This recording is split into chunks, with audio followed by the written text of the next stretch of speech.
দেখুন আমরা চলে এসেছি এখন সকালবেলা সমুদ্রে। কালকে বলেছিলাম যে আসতে পারবো কি না, তো চলে এসেছি সকালবেলা। একটু ফটোশ্যুটের জন্য এত কষ্ট করে এত দূর যখন এসেইছি, একটু ফটোশ্যুট না করলে কি হয়। তো সকালবেলা চলে এসেছি আবারও একটু কষ্ট করে। এই যে সকালবেলা দেখুন সব স্নান করছে, কত সুন্দর লোকজন ভর্তি। আমরা এবার এখানে একটুখানি রেস্ট নিই, জল ফল খাবে, তারপরে একটা ক্যামেরাম্যান সেট করে সেই মন্দারমণির মতো সেম এখানে একটু ফটোশ্যুট করব। হ্যাঁ হ্যাঁ এই চলে এলাম। বসো বসো। এইটা একটা সুবিধা হয়েছে, এই যে ছাতার নিচে চেয়ার, নাহলে খুব কষ্ট হয়ে যেত আরো বেশি। বাচ্চাটাকে নিয়ে অন্তত একটু বসো, একটু জল টল খা, জল আনো। এখন তো সুন্দর সব স্নান করছে। এবার আমরা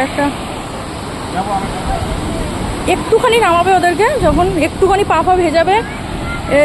মন্দারমণির সমুদ্রে নেমেছে, হ্যাঁ হ্যাঁ হ্যাঁ, পুরীর সমুদ্রে একটুখানি পা ভিজিয়ে নেবে। এতটা কষ্ট করে যখন এসছে সকালবেলার একটু সত্যি এত টানাটানি করছে, আর তার মধ্যে স্ট্রিট ডগগুলো এমন চেল্লামিলি করছে, এরাও চেল্লামিলি করছে।